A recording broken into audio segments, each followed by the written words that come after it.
નમસ્કાર વિદ્યાર્થી મિત્રો, યુટ્યુબ ચેનલમાં આપ સૌનું હાર્દિક સ્વાગત છે.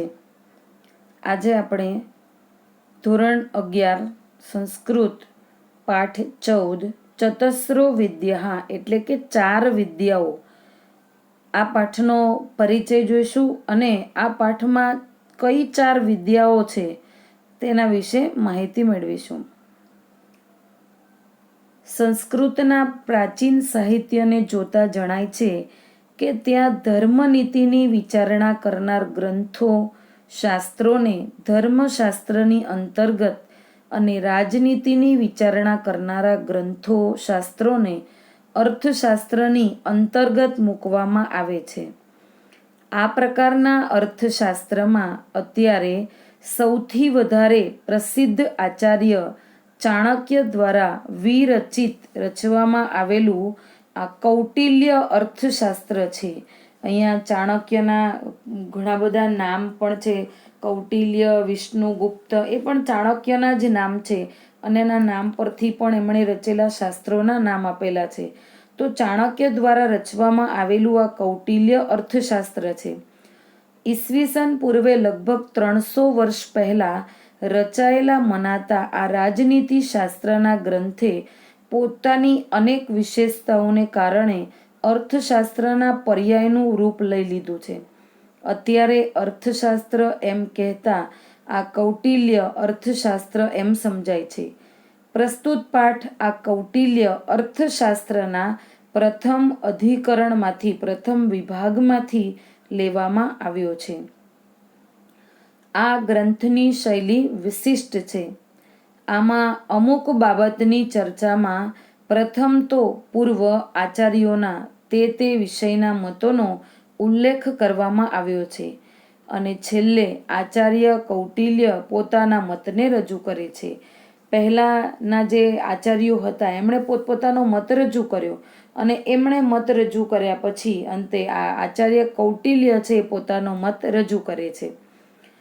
પ્રસ્તુત ગદ્યાંશમાં વિદ્યાઓની વિચારણા કરવામાં આવી છે. આ પ્રસંગે પ્રથમ માનવ, બ્રાહસ્પત્ય અને ઔશનસ એ 3 મતોને નોંધીને તે પછી કૌટિલ્ય પોતાનો મત રજૂ કરે છે. સૌ પ્રથમ માનવ, બૃહસ્પતિ અને ઔશનસ એમ 3 પોતપોતાનો મત આપે છે અને છેલ્લે આચાર્ય ચાણક્ય પોતાનો મત રજૂ કરે છે. આ રીતે આ ગ્રંથમાં કૌટિલ્યની પૂર્વે એટલે પહેલાના રાજનીતિ શાસ્ત્રના નિષ્ણાતોના મત પણ સુરક્ષિત રહી શક્યા છે. રાજા પોતાની નૈસર્ગિક એટલે કુદરતી પ્રતિભાથી રાજકાર્યમાં સફળ થતો હોય છે, પણ જો તેને વધારે પ્રમાણમાં અને કાયમી ધોરણે સફળ થવું હોય તો તેણે વિદ્યાનો આશ્રય લેવો જોઈએ. પોતે એવું નથી રાજનીતિ શાસ્ત્રમાં જ પારંગત થવું. આપણે આપણા પોતાના જીવનમાં વધારે સફળ થવું હોય તો પણ આ 4 વિદ્યાઓ ખૂબ મહત્વની છે. તો વધારે પ્રમાણમાં અને કાયમી ધોરણે જેને સફળ થવું હોય તેણે આ વિદ્યાનો આશ્રય લેવો જોઈએ. આ વિદ્યાઓ કઈ કઈ છે અને તેમનો આ 4 વિદ્યાઓનો ક્યારે અને કેવી રીતે અને શા માટે ઉપયોગ કરવાનો છે તેની સૂક્ષ્મ વિચારણા નાની બાબતથી વિચારથી સૂત્રાત્મક રીતે અહીં થવા પામી છે. પાઠ જોઈશું. અહીંયા તમને ટીક માર્ક કરેલો જે પેરેગ્રાફ દેખાય છે એ પેરેગ્રાફ ભાષાંતર તરીકે પૂછી શકે છે. ત્રયી વાર્તામ એટલે 3 વેદ. 3 વેદ કયા છે આપણા? તો ઋગ્વેદ, યજુર્વેદ અને સામવેદ. તમને એમ થશે કે વેદો તો આપણા 4 છે, પણ અથર્વવેદ છે એ અસ્તિત્વમાં નહોતો. એ પહેલા 3 વેદો જ હતા, એટલે વેદોને ત્રયી એવું નામ આપેલું છે, એવા નામથી ઓળખાય છે. 3 વેદો એટલે ઋગ્વેદ, યજુર્વેદ અને સામવેદ. વાર્તા એટલે કૃષિ, પશુપાલન અને વેપાર વાણિજ્યનું જ્ઞાન આપતી વિદ્યા. દંડ નીતિ એટલે અપરાધીને દંડ આપવાની નીતિ હોય, અપરાધીને સજા કરવાની નીતિ હોય. ઇતિ માનવઃ એવું મનુના મતનો સ્વીકાર કરનાર સૌ કોઈ માનવો છે. આ મનુ ભગવાન હતા, બ્રહ્માજીના પુત્ર મનુ ભગવાન હતા. આપણે બધા એમના જ વંશજો છીએ, એટલે આપણે બધા મનુના વંશજો છીએ, એટલે આપણને બધાને માનવો તરીકે ઓળખાય છે. તો 3 વેદ, કૃષિ, પશુપાલન તથા વેપાર વાણિજ્યનું જ્ઞાન આપતી વિદ્યા અને અપરાધીને સજા આપવાની નીતિ હોય એવા મનુના મતનો સ્વીકાર કરનાર સૌ કોઈ માનવો કહે છે. વાર્તા એટલે હવે તમને ખબર પડી ગઈ, વાર્તા એટલે કૃષિ, પશુપાલન અને વેપાર વાણિજ્ય. દંડ નીતિ એટલે દંડ નીતિ. અને આ બૃહસ્પત્યાહ એટલે બૃહસ્પતિ ઋષિમુનિ હતા.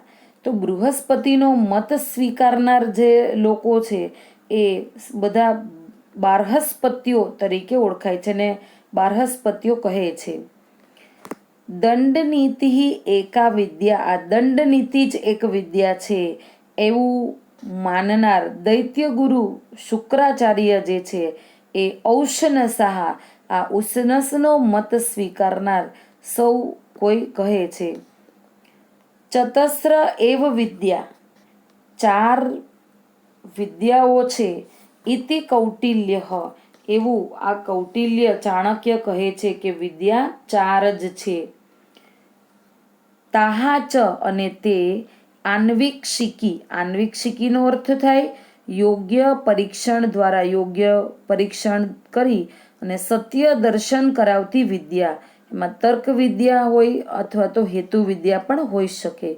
ત્રયી એટલે 3 વેદો, ઋગ્વેદ, યજુર્વેદ અને સામવેદ.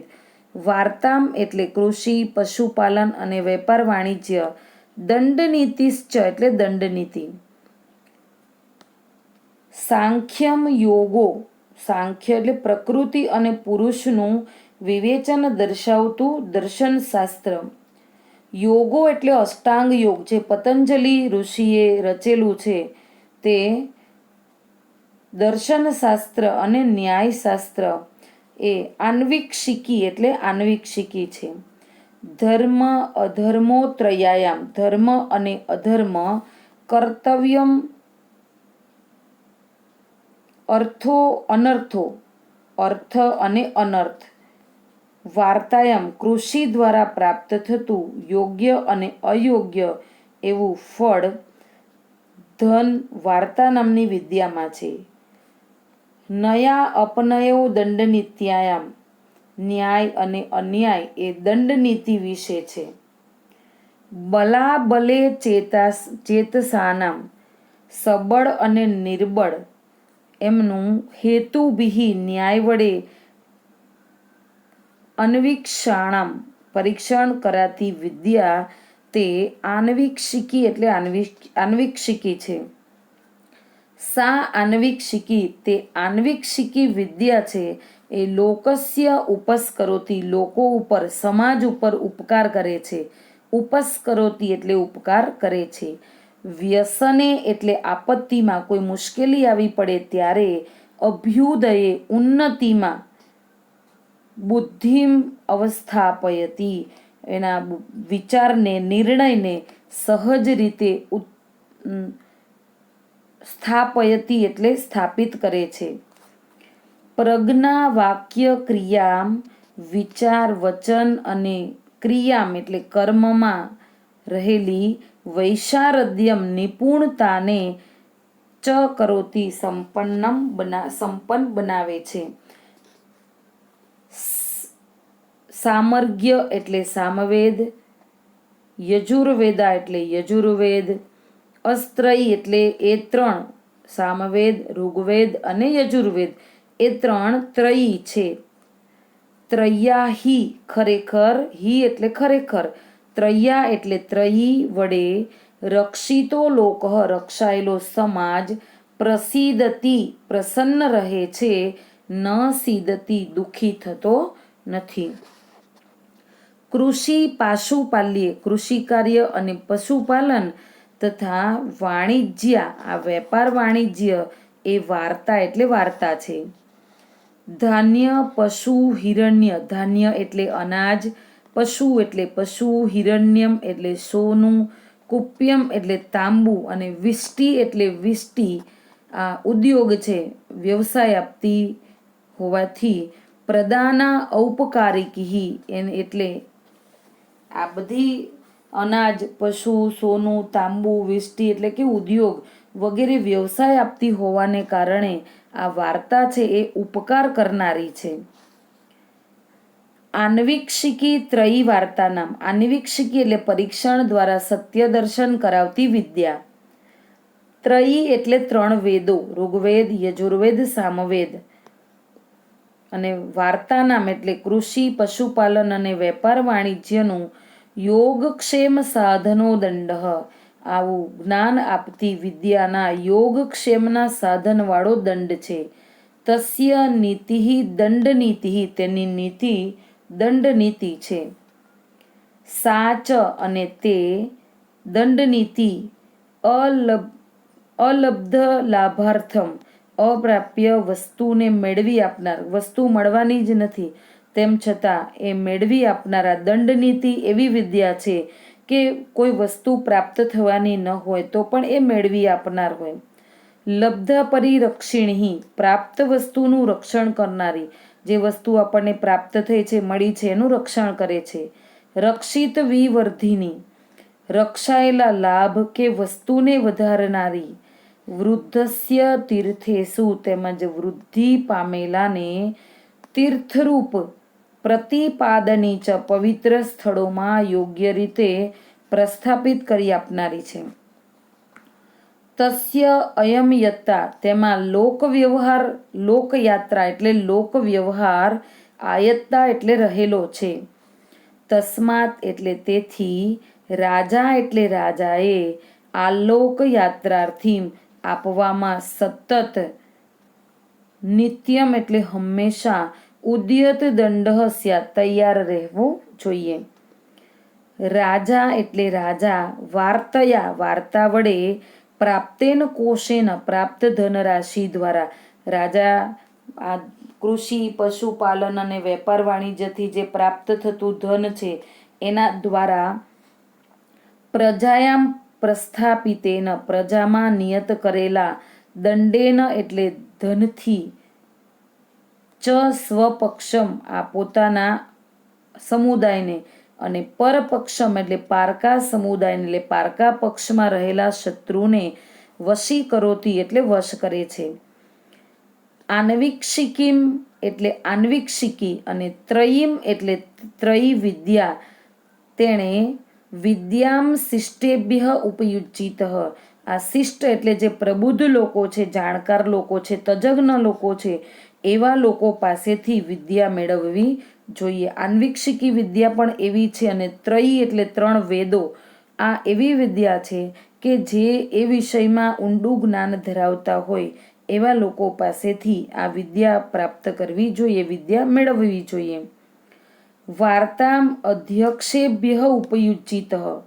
વાર્તામ એટલે કૃષિ, પશુપાલન અને વેપાર વાણિજ્ય નામની જે વિદ્યા છે તે અધ્યક્ષેભ્ય અગ્રેસર લોકો છે, આગળ પડતા વધારે સમજદાર ધરાવતા લોકો છે એવા લોકો પાસેથી શીખવી જોઈએ.